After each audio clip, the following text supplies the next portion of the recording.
আসসালামু আলাইকুম। মুরগিগুলা এক সাইডে করার পর পেপার তুলে নেওয়া হচ্ছে, দেখতে পাচ্ছেন। যেহেতু আমার এগুলা মাইনাস বাচ্চা, এই জন্য 2 দিন পেপার রাখতে হয়েছে আমার। বিশেষ করে প্লাস বাচ্চা হলে আমরা পেপার একদিন রাখি, তারপর উঠিয়ে নিই। কিন্তু আমার এগুলা যেহেতু রস ইপি প্রোগ্রেসিভ মাইনাস বাচ্চা, এই জন্য 2 দিন রাখতে হয়েছে আমার পেপার। পেপার উঠিয়ে নেওয়ার পর সুন্দরভাবে তুতে আর জীবাণুনাশক স্প্রে দিয়ে কাঠের গুঁড়া ভিজিয়ে দেওয়া হচ্ছে, দেখতে পাচ্ছেন।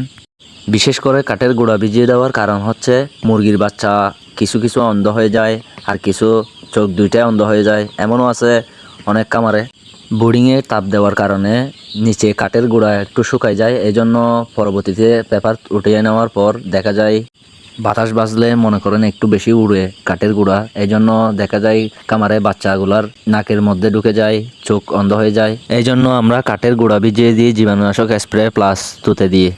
আমার রিলেটিভ ভিডিও পেতে আমাদের পেজটি ফলো দিয়ে পাশে থাকবেন। তো আমাদের জন্য দোয়া করবেন। আসসালামু আলাইকুম ওয়া রাহমাতুল্লাহ।